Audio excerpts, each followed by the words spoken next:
My mom gave her house to my brother, so I bought the whole street ***. The taxi rolled to a slow stop in front of the house I hadn't seen in nearly 5 years. It looked exactly the same, the peeling white paint on the porch, the rusted mailbox leaning slightly to the left, and the worn swing set in the backyard that my brother Ryan never bothered to fix. I stepped out, brushing the wrinkles from my navy blue coat. My heart beat a little faster than usual, not from nerves but something deeper. Hope, maybe. This was my first time coming home since I left for the city, since I made something of myself. I clutched the gift bag tightly in my hand. Inside was a soft cashmere shawl in Mom's favorite color, lilac, and a handwritten letter. I had poured my heart into it. I wanted her to know I forgave her, for the years of silence, the harsh words, the favoritism. I climbed the steps to the porch, rehearsing my smile. The door opened before I could knock. Ryan, his smirk dropped the moment he saw me. "Oh, you actually came. Happy birthday to Mom," I replied coolly. He didn't move. Just stared at me like I was a ghost. "She's inside. But it's a small gathering. Mostly family." I blinked. "I am family." He didn't respond, just turned and walked back in. I stepped inside and was hit with a wall of chatter, laughter, and the smell of meatloaf. The living room was crowded with familiar faces, aunts, cousins, neighbors. A few people gave me polite smiles, some looked away. No one rushed to hug me. It felt like I'd walked into a party I wasn't invited to. Then I saw her. Mom sat in her usual spot by the fireplace, wearing a pale blue cardigan. Her hair had thinned, her cheeks sunken a bit, but her sharp eyes hadn't dulled. She looked up, and for a second, something flickered behind them. Surprise? Regret?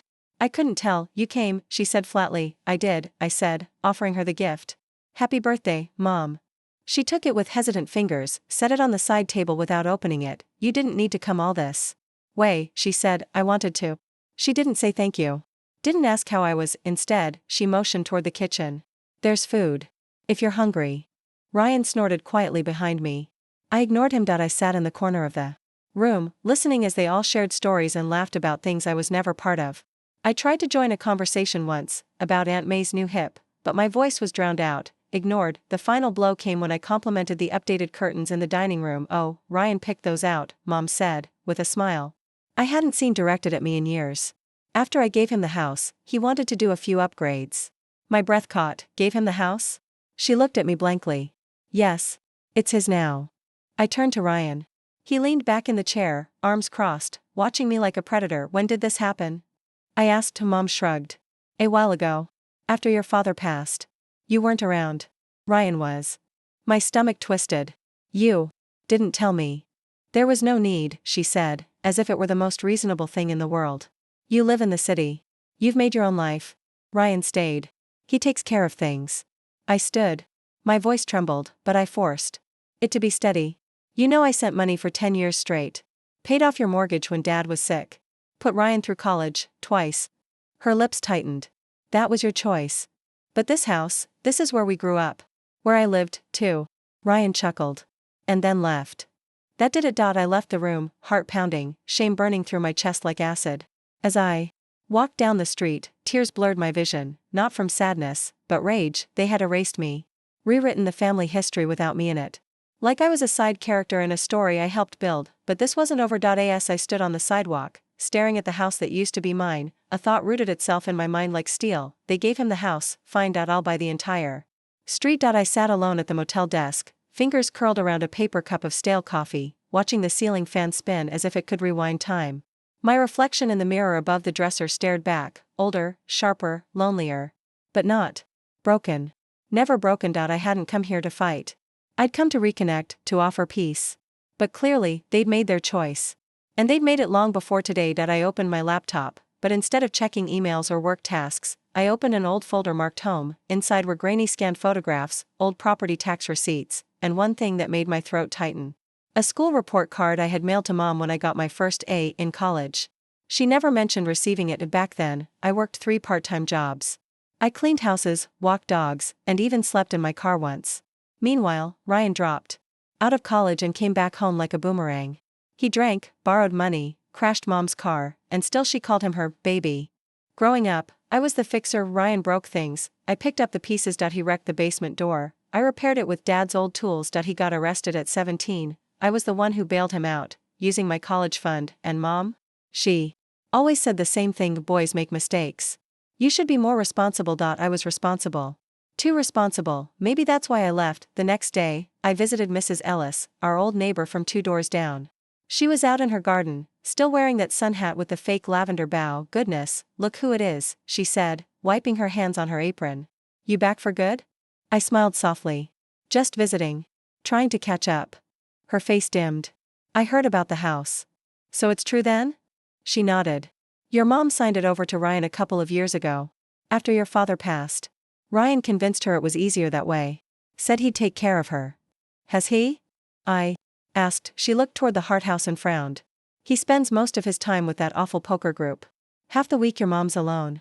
I check in on her sometimes. I clenched my jaw. He said I abandoned the family. She placed a hand on mine. You didn't. You just escaped it. That night, I took a long drive around the neighborhood. It wasn't glamorous. The street was still plain, dotted with modest houses, some kept up, others sagging with time. But something about it stirred something in me. A kind of ownership. That wasn't on paper. History lived here, my history, and now? It belonged to my brother. I parked on a quiet corner and stared up at the faded street sign, Chestnut Lane. I whispered it to myself. Chestnut Lane. That's when the idea struck. Not a fantasy. Not a reaction. A strategy. I pulled out my phone. And called someone I hadn't spoken to in years, my lawyer and business partner, Erica James. She picked up instantly. Liv? What's wrong? I need you to run property reports. Chestnut Lane, entire block. Get me a list of every owner, mortgage status, tax delinquencies, the works. There was a pause. Then her voice dropped into business mode. You're not thinking of what I think you are. I'm done being the outsider in my own story, I said. Let's buy the street. Over the next few days, I didn't return to Mom's house. Ryan didn't call. Neither did she. That silence only fueled me more. Erica sent over the first report, 11 residential properties, 3 rentals, 1 business plot. 3 homes were in pre-foreclosure, 2 had aged owners likely to sell. A few had out-of-state landlords who might be interested if the price was right. It was possible. It was going to take time, but I had the resources. And now, I had the motivation, and best of all, they had no idea, the revenge wasn't going to be loud. It would be quiet. Strategic. Permanent. Mom gave Ryan a house out of blind loyalty. I would take the whole neighborhood out of focus, precision, and purpose. Point 1 street. One title at a time. The cafe on Main Street hadn't changed much since high school, same sticky counter, same tired menu. I sat in a corner booth with a steaming cup of tea, staring out the rain-streaked window as the sky grumbled above. Chestnut Lane was less than a mile away, and yet it felt like a different universe. A colder one. I hadn't planned to see Mom again so soon, but something inside me itched, unfinished business. So I dialed her number. After a few rings, she picked up. Olivia, she said, neutral as ever, I'd like to come by. Talk. Just you and me? She hesitated. I suppose I'm home. I'll be there in 10. She was waiting on the porch when I arrived, arms folded against the early spring chill. Her face was unreadable, a carved mask I'd memorized since childhood. Inside, the living room smelled of lemon polish and old fabric. Everything looked exactly the same, like time had paused in protest. She motioned to the couch and sat opposite me, her back straight like she was in court. What is it you need, Olivia? I need the truth, I said, steady. Why did you give Ryan the house? She sighed, tired already. I've told you. He was here. He stayed. You left. I left because I had to survive. You think I wanted to disappear from this place? I was 17 and cleaning offices to keep the lights on while you covered for him every time he messed up. Her lips tightened. He needed help. So did I. My voice cracked before I could stop it. But you never once asked me how I was. I paid off your debts. I bailed him out. I sent money every month, even when I could barely eat. You didn't come back, she whispered. I stared at her. You never gave me a reason to. There was a long silence. The ticking of the old wall clock felt louder than our breathing. Then she said, Ryan convinced me. He said I didn't need 2 children who barely spoke to each other. Said the house should stay in the family. I laughed bitterly. So I'm not family? She flinched. That's not what I meant. No, I think it is. I stood slowly. You rewrote the story and edited me out. Like I was just a tenant here, not your daughter. Ryan was struggling, she repeated, softer this time, like it was her final defense. I was, too. The difference is, I made something of myself. Her eyes finally lifted to meet mine, for the first time in years. I know, she whispered, but it was too late. As I stepped outside, Ryan pulled into the driveway in his beat-up pickup truck, music thumping. He hopped out with a half-eaten burger in hand and that same smug grin he wore like a uniform. Well. Look who's back again, he said. I didn't answer. He leaned against the hood, tossing his food wrapper to the ground. Let me guess. Came to beg for your room back? No, I said. I was just confirming something. He raised an eyebrow. That I won? I smiled faintly. That you settled. He frowned. What the hell's that supposed to mean? I took a step. Closer, calm, steady. You begged Mom for scraps and pretended it was a throne. That's what you won. He scoffed. You think money makes you better than me? No. But building something for yourself instead of leeching off others? That kind of does. His face darkened, but I was already walking away. As I reached my car, I turned back for one last look at the house. It didn't hurt anymore. It felt like ashes, something already burned, already gone, but I wasn't, and neither was my legacy. They had made their choice. Now it was my turn. The city skyline stretched out beyond my penthouse window like a glittering map of everything I had earned, not inherited, not stolen, earned. Every square foot of it was mine because I refused to be what they tried to make me, silent, invisible, replaceable. I sipped my espresso and reviewed the digital folder Erica had just sent. Chestnut Lane, Phase 1. Each home marked with color-coded indicators. 3 properties marked green, already in negotiation, 2 yellows, potential sellers, and 1 red, Ryan's house. I leaned back in my chair and let a small, satisfied smile curl across my lips. He had the house, but I would have the street. I met Erica at our usual spot, a quiet rooftop bistro we invested in together years ago. I can't believe you're actually doing this, she said, sipping her wine. It's not revenge, I replied, watching the traffic below. It's reclamation. She snorted. You're calling it reclamation now? I'm calling it justice. Quiet. Precise. Legal. She shook her head, impressed. Well, you've got 5 sellers already interested. The Jenkins couple is retiring. The apartment at number 12? The owner lives in Florida now, barely remembers he owns it. And the rental duplex? They're 3 months behind on taxes. Perfect, I said. She raised a brow. You're serious about buying everything? All of it, I said. Every last inch that surrounds his stolen kingdom. The first transaction closed in just under 2 weeks. It was a modest single-story home on the corner, once painted blue, now chipped and graying. The retired couple who lived there, the Foleys, had long wanted to move closer to their daughter. When Erica offered them double the current market value, they signed before the coffee cooled. Then came a beat-up rental, bought out from under a slumlord who didn't care what happened to it. I sent in a renovation team the next day. By month's end, it looked like a model home. Word started spreading quietly on the block. Someone was buying. Paying well. Fixing things, but no one knew it was me. I wore the mask of a holding company. Anonymous. Silent. I watched from a distance as Ryan bragged online about his land. Posted photos of him standing on the porch, beer in hand, captioned, King of Chestnut Lane. Let him have his fantasy. Soon, it would be surrounded by my reality. A month later, Erica handed me a thick folder. 7 properties now belong to you. She said. Only 4 to go.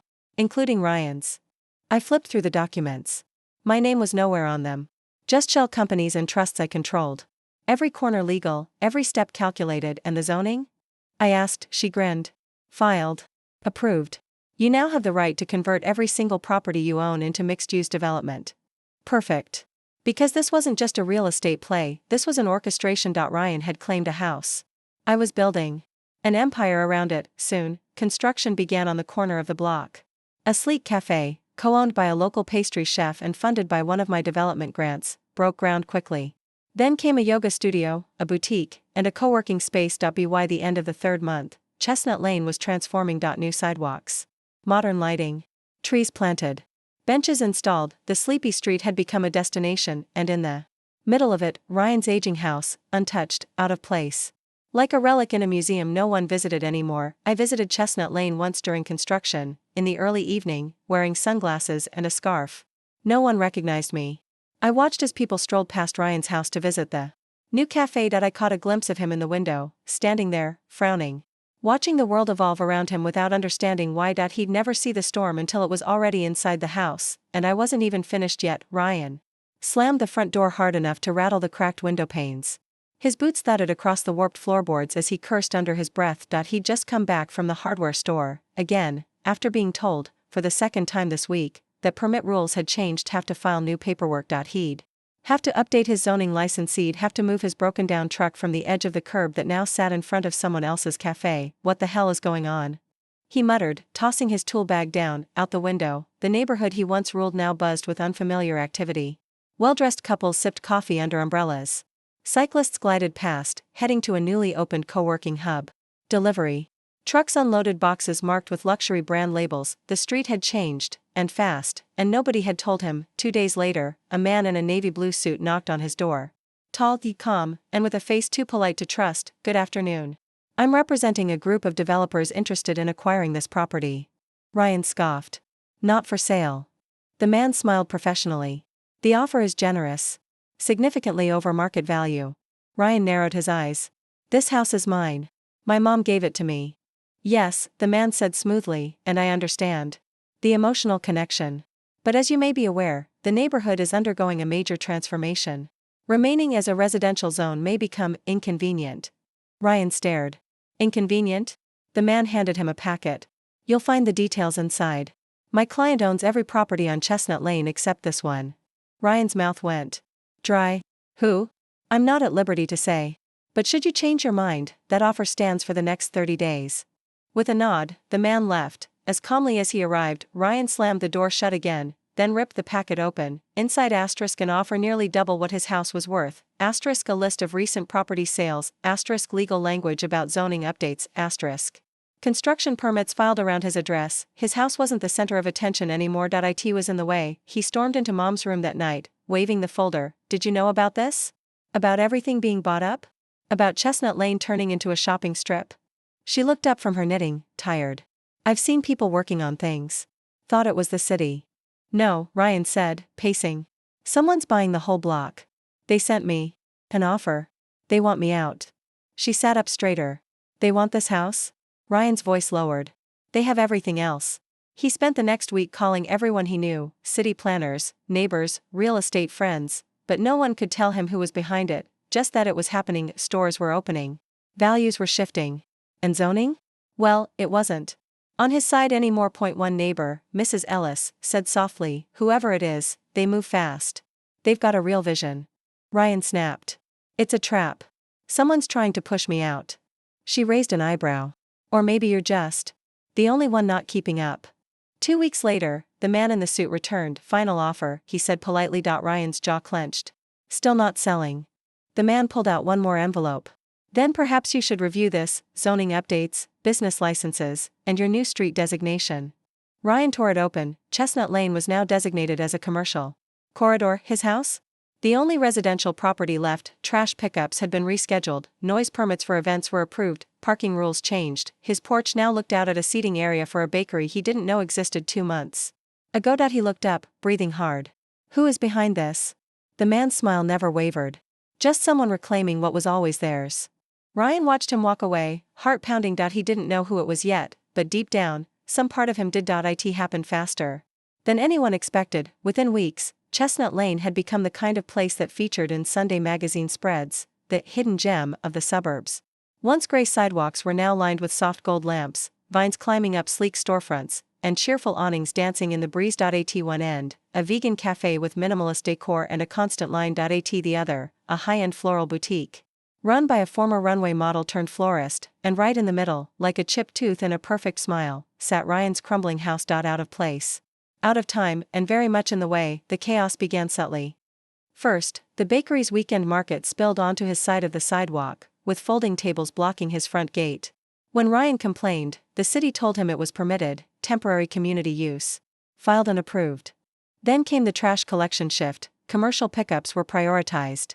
Ryan's garbage sat rotting on the curb for 5 days while the new stores glistened, spotless and fragrant. Delivery trucks honked at him for parking in a now commercial loading zone. His friends stopped dropping by, no place to park, and the neighborhood was too busy now. His Wi-Fi lagged constantly, infrastructure strain. The ISP said that he stormed out one day to scream at a group of teenagers skateboarding on his porch steps, only to have a police officer gently suggest he consider fencing the property if privacy is a concern. "This is my house, ****. Ryan snapped. "Sir," the officer said, pointing to the new district map, "this is now a commercial development zone. You might want to check your title." Inside, the tension with Mom grew unbearable. She stayed in her room more often now, silent, watching the street from the window like she couldn't recognize the world anymore. She didn't ask Ryan questions. She didn't defend him, she just grew quieter. One morning, she asked softly, "Do you regret it?" He paused. "What? Taking the house?" He clenched his jaw. "It was my right. I stayed. I deserved it." She looked away and neither of them spoke again that evening. Meanwhile, I watched from afar as my plan bloomed. From my office downtown, I received photo updates daily. The co-working lounge at capacity every weekday, the children's bookstore already featured in a local lifestyle blog, the new dog spa booked out for 3 weeks. We held weekly community events, farmers markets, poetry nights, weekend food truck fests. Chestnut Lane was no longer just a street. It was a brand. Ryan, on the other hand, had become the neighborhood's living cautionary tale, the grumpy man who yelled from his porch. The one with peeling paint and dead grass, the man who once bragged about owning the block, now couldn't get a single buyer to return his calls. The zoning changes made his home nearly unsellable. The foot traffic, late-night noise, and delivery congestion were too much for a private residence, but no developer would touch it, because everyone knew one name controlled the entire block, and Ryan wasn't part of it. I received the call one rainy Tuesday evening. Erica's voice was calm. He asked. Finally. I turned in my chair, slowly, asked what? She smiled into the phone. If the buyer would be open to purchasing his house. He's ready to sell. A pause, then I said, prepare the paperwork. But lower the offer. How low? Symbolic. $1. The envelope sat on Ryan's worn-out kitchen table, heavy in meaning even though it barely weighed an ounce. His hands hovered over it. The return address was clean and corporate. Chestnut Development Holdings, no name. Just the final piece of the puzzle. He tore it open. Inside was a formal letter and a single-page contract. The offer? $1. He stared at it, jaw tightening. There was a note attached on a separate card, just 2 lines. You were given one house. I built the entire street, Olivia. His stomach dropped. For a moment, he couldn't breathe. Mom stood behind him, quiet, having just watched him open the letter. Olivia, she whispered. He looked at her slowly, the paper still trembling in his fingers. She bought it all, he said hoarsely. The street, the stores, everything. Mom slowly sat down. Her eyes didn't leave the envelope. She came back, she murmured, almost to herself. And I didn't see her. No one did, Ryan said, a bitter edge in his voice. She hid behind lawyers and companies. She turned this place into her playground. No, Mom said quietly, voice sharp. She turned it into something beautiful. We just refused to grow with it. Ryan slammed his hand on the table. She humiliated me. Mom looked at him calmly. No, Ryan. You did that all by yourself. Across town, I stood on the balcony of the newest Chestnut Lane rooftop cafe. The air was cool. Music drifted softly from the open doors behind me. Below, couples strolled under string lights, children licked ice cream cones, and storefronts glowed. In the dusk, everything I had envisioned was now real. And Ryan?